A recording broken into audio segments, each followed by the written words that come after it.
وارون وليس موسسين حقوق محايلي ninkan inaagtan isma qabin ninkan wuxuu ahay nin oo aad lasoo qayaanay lasoo ta'kuleeyay oo la dhahay lacag inaan ku sii ayaan rabaa maxaa yeelay xagga iyo hadalku siday ma ka laaban karo mana dhihi karo naagtan waa isqabnay ama mana dhihi karo naagtan macis nin kalenta qabaan waa isoo wada maxaa yeelay wuxuuna dhahay ninkan naagtan waa inta ku dalaaqay saddexda dalaq waa sii asin waxaa loo sheegay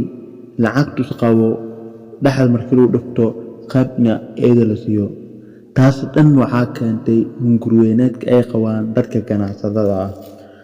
ganacsatada ah waxaan u sheegayaa inay ka taxdiraan hadalahooda inay loo hadalada la dhahayo inay qabaan ay ogaadeen inay qabaan mucaarado badan oo kala duwan mucaarad aad iyo aad u badan inay qabaan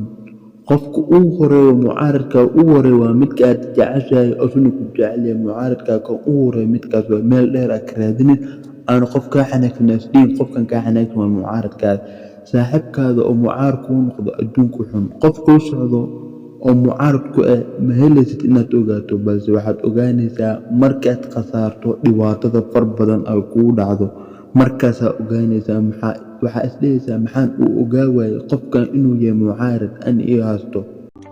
waxaad samaysaa inaad ku qorto www.family.com kadib waxaa ku soo baxa YouTube-ka waxaan ka codsanayaa subscribe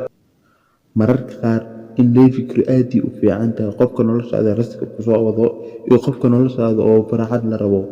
waa aan dareemay mar badan waxaan arkay mar badan markii aan qiyaasay maskaxda isku daray qofka danta bini'aadamka oo zaid u jecel aad u xiisaad aad u danay waxa loo arkaa qof mucaarad ah oo dhibaato badan soo jiido balse qofka kale oo danta leeyahay oo mar la soo raadiyo isbuuci markii hal mar la soo raadiyo qofkaas la xiiseynaa waxa la dhahaa qofkaas mudadku ku soo dhaco isbuuci hal mar ayuu dadku u imaadaa ninkan hadal iyo dan iyo wax la joonis ka baxa oo ka bixi waayay marka mar walbo inaad kala saartid qofka kula hadlaayo iyo qofka kale oo kula hadlaynin maxaa yeelay qofka dhibaatada kugu soo wado ma fahmi kartid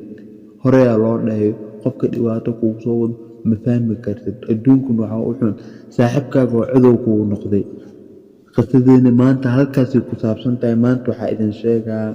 inay halkaas ku agtahay midadkanta waxa idin la soo wadaagaa YouTube-ka inuu cusub yahay waxaan afka ku noogu soo hayo Ramadaan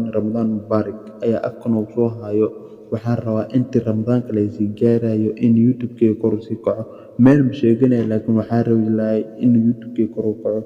waxa ila jiro ilaahiyo idinka garabkiina waxaan jeclaystay inaad YouTube-ka kor u kicisaan